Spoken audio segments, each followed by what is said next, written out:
Tony, I'm sure it's been a good week, well, a very good week, and I'm sure all the boys are flying in training at the moment. You'd have seen that this morning. There's a good atmosphere about the place. We had everybody back after the weekend at Kilmarnock their training this morning at the barracks, and there was a great atmosphere. It was commented on how buoyant things were, and it's amazing a week in football how much that does for you. So yeah, we're in a good place. We've had a lot of plaudits for the last week, and we're now in a position where, hopefully, touch wood, if we win our game on Friday night, we're sitting at 21 points out of 12, which we'd always kind of predicted. We do the analysis, and it's kind of where we've been in previous seasons, and it's almost normalising, after what was perceived as quite a slow start. We're now sitting in that points tally and look forward to cup finals. So it's a good place to be just now. The spirit has been great though, I think, Tony, right throughout, even when maybe the results weren't going on. Yeah. It's a really good group of boys this season, isn't it? I think so, I do, and I think this group, we've had great groups here, since myself and Derek have been at the club, but this group in particular, I think there's a real strong bond. I think that runs through the club. I think the staff we've got now, the manager, myself, Paul, Gordon, Graham, Barry, Boonce and all this, we're a close staff. And we do get on really well. We do. It's a great environment to work in. I love it. I enjoy it. I know all the staff are the same, and I think that in line with the players, you see it day to day. The kind of the close bond they've got. They're all best pals. Spend a lot of time together away from football, and we work at that as a club. And I think it's it's priceless. That can win you a lot of points during the season. Just that real togetherness and bond that you have, you go that extra mile for your teammate, and as I say, it runs through the club. The staff are very close, the players are very close. We've got a great relationship, staff and players together, and I think that's quite apparent. And you're right in saying that. You really do. You draw on that when you're maybe going through times that are not going so well. But touch wood, I think we've come out the other side of what was perceived, as I say, as a slow start, and it's a good place to be at the moment. It's a good environment. Traditionally, November, December, after the last international break, we've always done well, haven't we? Just with we always do. A bit of momentum going. Yeah, and I do think that there's a lot of reasons for that. Even if you look at, for example, the team that finished the last game of last season when we beat Celtic at Celtic Park. Your Ryan Christie's, Greg Stewart's, Kenny McLean's, Anthony Accord. There's a lot of changes. And we're probably one of the clubs. I'd say Hibs are maybe the same this year, where we were forced, to make a lot of changes and recruit a lot of different players, and that doesn't happen overnight, and normally that, I would say, is the reason for that. We normally really kind of bed down what's probably our best team, and our strongest team run about those months. And it also, allied with that, just what you spoke about there, it gives the players the time to get that kind of bond together between each other, and we see it week upon week that the dressing room's getting stronger, there's more things happening, it's louder, and it's a process, and it's something that Derek and myself are very big on. We've always had that, always had good dressing rooms, but I think you need to work at that, and I think the players do here, and they deserve a lot of credit for that, and I think it is apparent that these months, that's when you see it to the fore.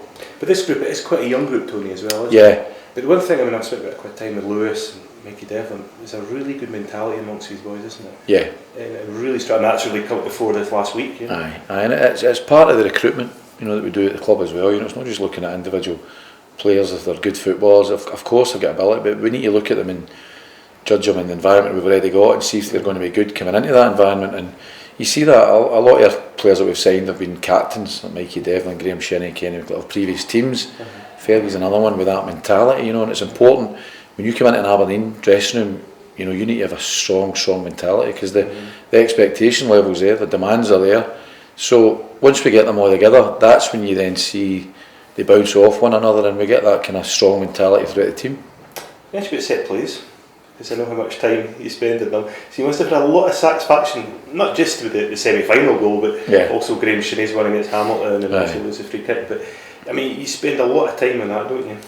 I do. We do. It's something we've prided ourselves on, that the last 4 years we've finished the best, in terms of scoring from set plays, and we do. I need to give Greg a lot of credit on that as well. We do a lot of analysis on the opposition and how they defend set plays, and we do a lot of work on how we can maybe expose where they're vulnerable, what their weaknesses are, and it is. And so credit to Greg and myself, work hard on that. The players there's no point in giving them the information if they don't do anything about it. So yeah, we do take a pride in that. We do take a pride in all our organisation, you know, in terms of analysing the opponents, how they play, how we play against them.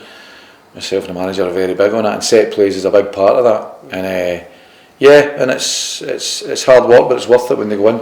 Yeah, especially Lewis's header. I mean, I was actually looking at you when you scored.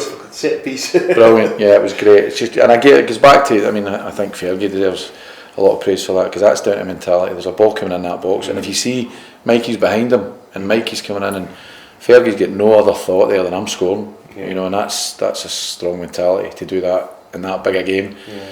And great credit to him. But it's just, you know, we all work hard at this club. As I say, there's a closeness about us, but we all work really hard, and we've all got the same goal, and it's to be successful out in that pitch. And the good thing about the semi-final, the thing I enjoyed most about it, and the thing I remember, the good memories of this club are the moments like after the final whistle when we get in the dressing room. The place was bouncing. You know, in those moments, that's why you're in football. You know, that, the bus journey back for the cup final, all these things are the things when you're an old lion, that's what you remember.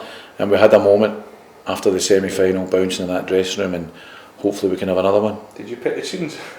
Nothing to do with me, no. Far too old for that. Just to the set plays, because it's a lot for the players to take in, isn't it? You know, you're asking them, you know, it is. So how might give us too much, but just how do you actually get that information put across to the players? Is this something that just takes time? Or? Well, you need to decipher information that you get. You know, there's a lot of analysis comes in. Yeah. In terms of it, you need to make sure you just kind of pinpoint what the players need to hear and what they need to do out in the training ground. But you're right, you know, because a lot of them probably haven't done this at their previous clubs, so they need to be receptive to taking on the information. And so you do it in terms of video just to show them, and then you walk through it in the pitch, and you do it as just part of your set play preparation, as we do for the match preparation. The manager will put us through what our team shape is, and we'll do a set play. So they need to be receptive and tuned into that. And credit to them again, they do, as I say, a few of them have not done it before, but when they do listen to the information and they do pinpoint what weaknesses are, and there's nothing more rewarding than scoring for a set play, or scoring for anything in the training field that you've worked on. There's nothing more rewarding than that. Yeah, that's what happened with Graham Shinney scoring against Hamilton. Aye, again we identified something, and Shinney and Scott Wright, you know, really bright, played it, and we got the goal from it. So the referee almost got away. The referee nearly tried his best to not to happen, but no, it's good. There's nothing more rewarding than scoring off it. Just looking ahead to the final, we did quite a lot of semi-finals and finals under yourself and Derek. That must help just the preparation. You must sort of know how to prepare that week for the game, isn't it? Because that's quite key. Because you know, there's obviously a lot of hype around these games, and it's just trying to keep the guys away from that a wee bit, isn't it? It is. It's all about gaining experience, and we will use the experience that we've got. But there's players now in that dressing room, like your Andy Considines and Shea Logans, that have been there, done it before. They're a great influence. And for example, Lewis Ferguson, that was his first semi-final. You know, but he's a freak. You know, he just takes it on his stride. But other ones coming in, you know, it's a big occasion. You know, even James Wilson for level played that. You know, it's a big occasion there, and it's knowing how to make sure the boys are relaxed enough getting into the game, but you know, they realise the importance of the game. Yeah. But you know, you don't want to go over that optimum level and kind of burn out the other side. So it's a balance. It's a balance between making sure that they enjoy the preparation, but there's work to be done to make sure that we're focused, and we're not just going to a final to play in a game, we're going to win a cup. Quite a few of the guys away with Scotland, which is that's brilliant. That's brilliant. It fits really well in the work that everybody's doing, doesn't it? Absolutely, you know, and I think that there's 4 first team boys in the national team. There's 4 in the 20s if you include Frank Ross, who was in it, but obviously with injury he can't be. And then there's 3 of the younger boys, and Seb, Dino, and Archie. So I think for 11 of your full-time staff to be gaining international recognition is brilliant for Aberdeen Football Club, absolutely brilliant, and it's real testament to, as I said earlier on in the interview, of course the work the staff do, but the work the players do, you know. And there's nothing, talk about set plays being rewarding, there's nothing more rewarding than that, you know, being part of a club that's churning out player after player, represent their country, and it fills you with pride. You know, it means we're doing something right, you know, for making these players better and getting them into an international setup, and it definitely bodes well. Just final exciting times, isn't it, Tony? There's so much. It is. It's a great, you know, you know how much I love this club. It's a brilliant club, but when you get times like this, you enjoy it, because it's hard work to get to this stage, you know. And now that we're sitting at that stage, you know, we're looking forward to a cup final. Hopefully, we're sitting in a good position in the league if we win our game on Friday night. We're sitting in the 21 points that we'd aimed for. We're getting players represented at a national level. It's great, you know, and it is testament, I've got to say, to the hard work of everybody at the football club, and include you guys, include all the office staff. It's a great environment to be part of when you know everybody's pulling in the same direction. And just finally, Tony, on the final, I know a lot of the viewers, RedTV viewers, international viewers, will be coming back for the game. Yeah. And, you know, really do appreciate the support, don't we? Oh, we absolutely appreciate the support of these ones. We know they'll be coming back, and you know, we're just discussing how well things are going at the club. You know, we're at a stage. Hopefully, we win tonight's game. You know, and it's time to really let's mobilise that Red Army and get that real strength going down to the cup final.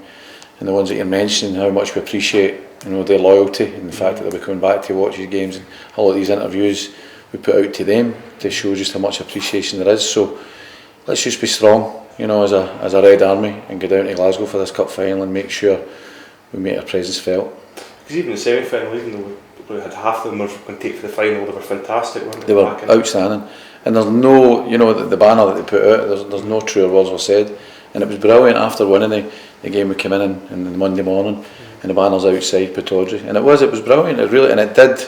It proved pivotal in the match. You know, once we get the goal, you know, the noise, and it's driving the players to hang on, keep the 1-0, and I hope they realise how important a part they play, the fans, and as I say, it's time for them to let's mobilise that Red Army and be strong and make sure that we're going down and hopefully bring another cup back to the city. So whenever he's pulling in the same direction, Tony, it's very strong, isn't it? Very strong, and I feel it from the, you know, players on the pitch, standing inside the pitch. I feel it from that, and you cannot underplay how strong it is, you know, that presence when you've got the supporters behind you. And I would thank them for all their efforts, and I would ask them to continue to do that, and particularly the international ones you're talking about, how much we appreciate their support as well.